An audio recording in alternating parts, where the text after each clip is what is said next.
The Five Nights at Chuck E. Cheese series is a very old trilogy of games, which the original dates all the way back to 2015. There are 3 mainline games, a bunch of spin-offs, and there's also a MML entry that's top 100 in the entire world. But before we got all of this all started with an idea, or a demo. Five Nights at Chuck E. Cheese, the demo, is the first installation of the Five Nights at Chuck E. Cheese series. So let's hop right into it. Beginning our game, we're greeted by a warning screen, which is oddly on each Five Nights at Chuck E. Cheese game. I don't know, man, Five Nights at Chuck E. Cheese really likes warnings. After clicking accept, we're greeted by the main menu of the game, which really does show its age. I mean, it got the entire old FNaF aesthetic. Beginning night 1, there's no call from a phone guy. I mean, it is only a demo. But before you judge the details of the office, you have to remember this was back in 2015, the golden age of FNAF fan games. People really weren't as advanced as they were nowadays. During the demo, there's only 2 animatronics we have to deal with. Mr. Munch and the big man himself, Chuck E. Cheese. Bro, the first time I heard Mr. Munch, I literally jumped. I had no idea what that was. Oh, Hamburger. a ghost! You motherfucker. Hamburger. Bro, just listen to what he says.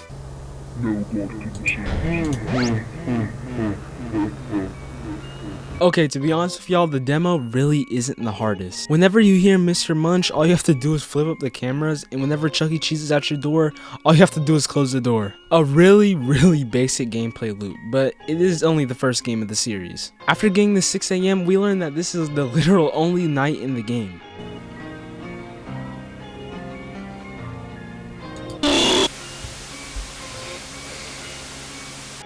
But before we can move on to our second game, there are some things I would like to note about this game. First off is this banger OST that's featured throughout every Five Nights at Chuck E. Cheese game.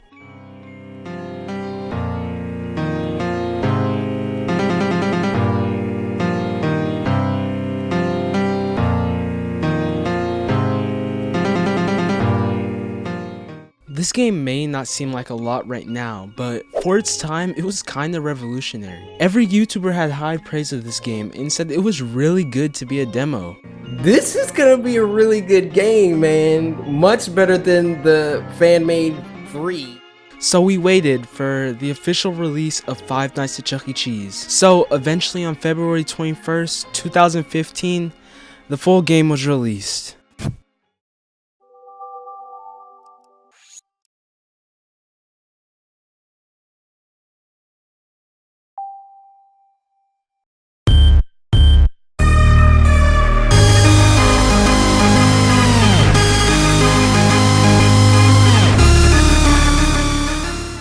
Five Nights at Chuck E. Cheese, the original. Oh, where do I begin? This game is horrible. It's honestly filled up with so many bugs and glitches, I have no idea where this game went wrong. So, instead of me losing my sanity playing this, I decided to play this. Loading into our game, we see a newspaper which reads, "It's fun, you know, spending hundreds of thousands of dollars on a crappy pizza place is fun. Not doing any quality control whatsoever is fun. I want to see what these animatronics can do without any restrictions or limitations. They aren't just performers, they're real to me. They're real. Please don't complain about their condition because you're probably just as ugly as them." As you can see, the manager is really passionate about these animatronics. Beginning night 1, we log into our office, which is much better than the originals. Beginning night 1, we got our first of 5 phone calls. During this phone call, the phone guy tells us that our owner of the establishment has had 2 previous locations that failed miserably. So instead of moving on, he decided to make one more Chuck E. Cheese, combining all the characters from the previous and new locations. Weirdly enough, the phone guy knows that the animatronics can kill, and he's okay with it. They were dangerous, deadly even, and I'm sorry to report that we're still using the same animatronics here. Oh my god. The big man doesn't want to give up on them just yet. That's why you're here, by the way. You need to keep the animatronics in check. Without you, nothing would stop them from roaming around, leaving and killing folks passing by on the streets. During night 1, there's 5 animatronics that are activated. Yes, 5. We also have 17 cameras. I don't know, man, just wanted to let you know. We have a few ways of defending ourselves from these deadly animatronics. First off is our gate. During night 1, Jasper and Chucky will attack from the gate. Whenever you see Chucky, do not flash him, bro. I repeat, do not flash him.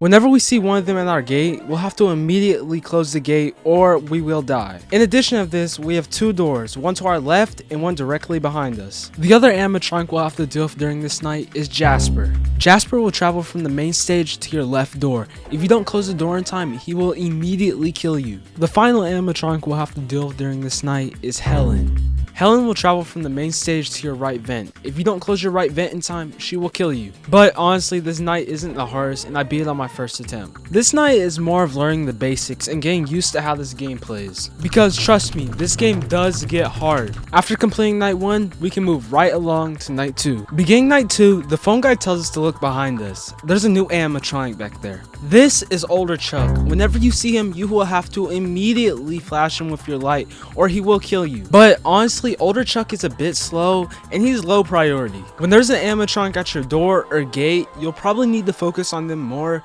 because older Chuck is a really slow guy.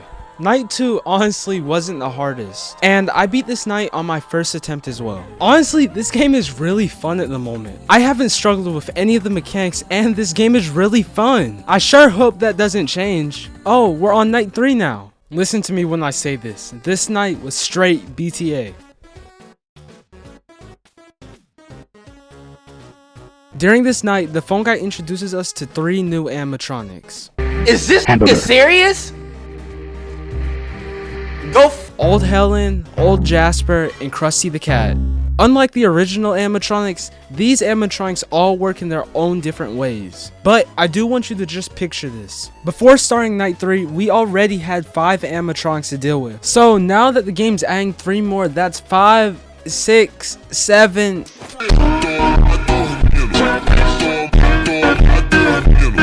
I guess you can kind of see how this game gets so chaotic. Okay, so old Jasper will travel from camera 12 all the way to your office. He'll go to the front gate. Instead of closing the gate, you'll have to flash him. Old Helen would go from your stage to the back door. She is much faster than the other animatronic, so if she gets there, you will have to immediately close it or she will kill you. The final animatronic is Krusty. Krusty is basically like invincible. You cannot stop him. If Krusty gets to one of your 3 entrances, you are immediately dead. Because he's like that. Whenever you see Krusty on the camera throughout the night, you'll have to shock him. The funny thing is, instead of Krusty really wanting to kill us, he just wants to get to his homeboy Chuck in the back. Krusty. He's probably looking for Big C, being retired and all. It just so happens Big C's in your office. Yeah, so I struggled quite a bit on this night. I think a whole hour out of the game was spent on this night. But finally, after a while, I was able to beat it.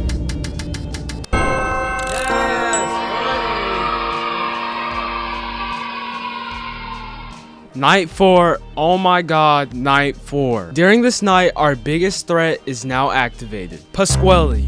Or Pasquales, there's 2 of them. The first Pasquale really isn't that much trouble to deal with. Whenever you see him, all you have to do is just flip up your monitor and he'll go away. But if you don't do it in time, he will crash your game. But oh my god, the other Pasquale is literally King Von.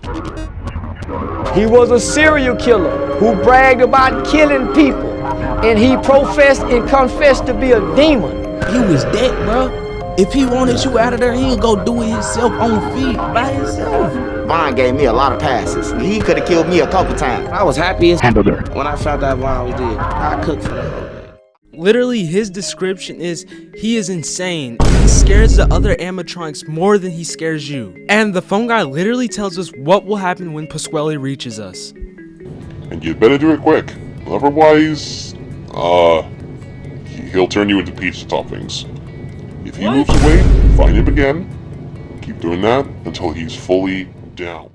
So yes, Pasquale is one of our biggest threats in the game. Whenever you start to hear his music, you will immediately have to stop doing whatever you're doing and go and find Pasquale.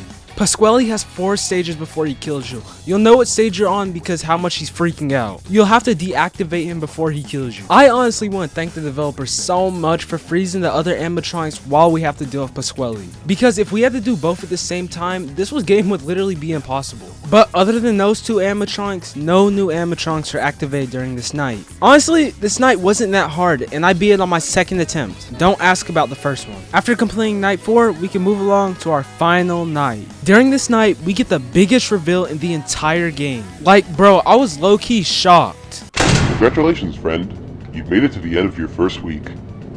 You've also made it to the end of your career. Why is that? Well, my friend, I must confess something. The big man I've mentioned. He's me. I run this place. It was I who rigged the animatronics to get more aggressive. It was I who reprogrammed even the oldest of bots to give him life once more.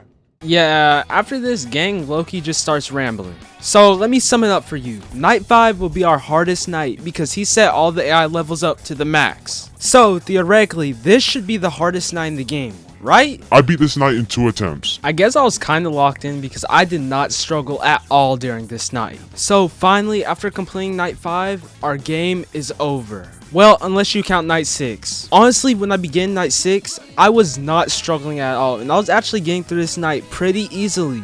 And honestly, in the first hour, no new animatronics were even activated. Well, until I heard this. Is that a bear?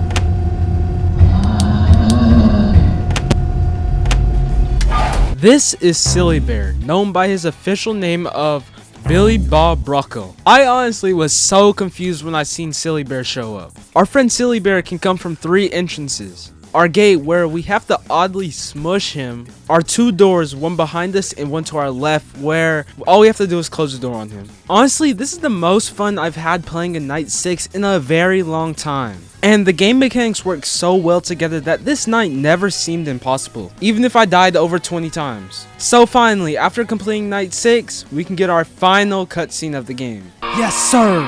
Come on, baby.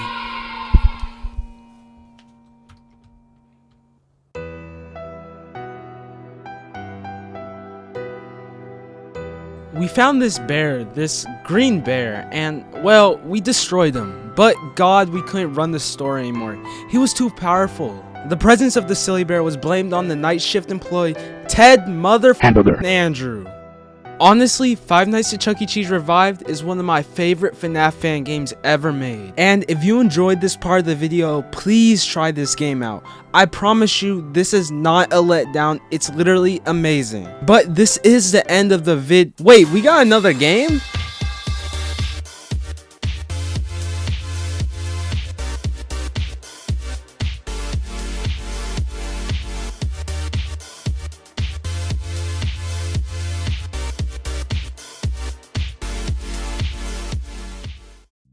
Five Nights at Chuck E. Cheese Rebooted, released by is the official reboot of the Five Nights at Chuck E. Cheese series. Sadly, Five Nights at Chuck E. Cheese Revived is not canon. So let's hop right into it. Hey Fred, I need someone to take my night shift this week because I have some family issues. Would you be up for the task? Give me a call if you're interested. Thanks, Sue. Loading into night 1, we're introduced to a few new unique mechanics. During this game, instead of having 2 doors, we only have 1 gate behind us. Low-key, I just realized this while editing, but all the animatronics are actually in front of us. That's creepy, but okay. During night 1, there's only 1 animatronic we'll have to deal with, and that's Chucky. Honestly, they did my boy so bad. Why is he cut in half, and why has he got the Gojo treatment? Chucky will travel from the main stage to your back gate. Whenever he's there, you'll hear him because he has this little sound cue.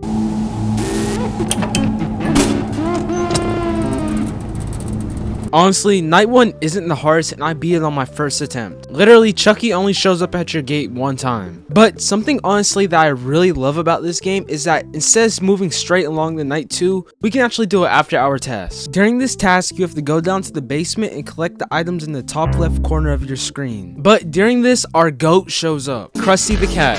Sadly, Krusty the Cat only gets his appearance in this mini game, but we take our W's. During this task, you're told to collect all the items on the shelf without messing up, or you can kind of guess what happens. Low-key, they nerfed my boy Krusty. We went from shocking him to flashing him with the light. After completing this after-hour task, we can actually get 2 hours off my shift, so thanks. Beginning night 2, the phone guy tells us that there's been some infestation issues. Before we shut down, we were having some infestation issues. I think there's still a rat or something running around the building. Employees have complained about things being knocked over and stuff just being out of place. So we have reason to believe it might be staying in that back room. This is Costume. And you wanna know something that's really creepy? As his name implies, he's only a costume, so that means somebody's controlling him. Costume cannot kill us. He's more of a stalling mechanic type of player. We must stall Costume for the entire night, or else he'll come to your gate and he'll stop you from closing it. The other animatronic we'll have to deal with during this night is Jasper. During random moments in the night, Jasper will teleport off his stage and go right in front of you. You'll have to use the stage collar on him to make him go back, kinda like this. I'm not even sure I would do this if I was during the night. Honestly, at this moment in time, I do not know why people glaze this game so much. To be honest, in my opinion, Five Nights at Chuck E. Cheese Revived is a way better game than Five Nights at Chuck E. Cheese Rebooted. But whatever. Honestly, night 2 wasn't the hardest, and I blame this on one key feature in this game. The 2-hour night skip. I have no idea what was on, but bro, this is the most useless freaking tool in the entire game. Low-key, being able to skip 2 hours through the night is such an easy way to beat the night. And I just want you to know, I have nothing against Radiant's team. Oblivious Closet is my favorite FNAF fan game ever. But the addition of this feature is just so freaking stupid. So since they added this feature, I beat night 2 on my first attempt. After completing night 2, we're sent back into the storage room told to collect more of these things, where we get to see our goat again, Krusty the Cat. After completing this after-hour task relatively easily, we can move right along to night 3. During night 3, one new animatronic is activated, Grimace. Wait, I mean Mr. Munch. Honestly, Mr. Munch is one of the easiest characters you'll have to deal with throughout the game. At random moments during the night, Mr. Munch will end up disappearing from his stage. You'll have to look through your 5 cameras to find Mr. Munch, or else he will kill you. This night really isn't the hardest, but I did die a couple of times to some pretty stupid mistakes, so that's on me. Low-key, my only strategy that was helping me get through these nights so far was stalling Costume and listening out for sound cues. And trust me, this method is priceless. To be honest, I did not struggle at all during this night, or any of the other nights, just to throw that out there. After completing night 3, we can go back to the basement, where we oddly have to collect 8 freaking things, and we only have 2 strikes before Krusty murks us. But since I'm a literal pro gamer, I beat this on my first attempt, and I was able to get another 2 hours off my shift. Beginning night 4, the phone guy tells us that we do not have to come to work tomorrow, because all the animatronics are going to end up being recycled. He tells us that all we have to do is finish our night 4 shift and we're done with our job here. During this night, the phone guy doesn't specifically tell us that any new animatronics are going to be activated, but he does says if any animatronics come into our office, we'll have to use a stage call. This is basically just telling us that Helen's going to be activated. Helen will travel from the main stage all the way through the building until she finally gets into your office. Yes, she comes into your office. Whenever you think that Helen might be in your office, look to your left and look to your right. You'll slightly see Helen's head peeking out. Whenever you see her there, immediately use the stage call and she'll go back to her stage. I had no struggles with this night and got through it on my first attempt. Low-key, all you gotta do is be locked in and you're fine. After completing night 4, we're sent back to meet our... Wait, you already know what we're going to do. Moving on to night 5, our phone guy tells us that we actually want to have another shift here. Who's we? Like in French? We? But then the phone guy tells us that there was an incident today. They all just spazzed out. I've seen them glitch out before. Not like this. They were doing things that they weren't programmed to do. Saying things that they weren't programmed to say. Welcome to night 5, the literal most stressful night in the entire game. During this night, only one animatronic is activated. Pasquale. This time we don't gotta deal with King Vong Pasquale, but whatever. During random moments in the night, Pasquale will literally just start freaking out. Even though Pasquale is the last character introduced during this game, Pasquale is not that much of a threat to us. And I never died to him once. Honestly, this night is really fun, but I do wish they would have amped up the character's difficulty just a little bit more, because I also did beat this night on my first attempt. So finally, after completing night 5, we can get our check for $186. But yeah, that's basically all for the Five Nights at Chuck E. Cheese series. The free roam I talked about got banned, but yeah, this was a really fun video to make. Thank you so much for watching this video, and until next time, stay alive and goodbye.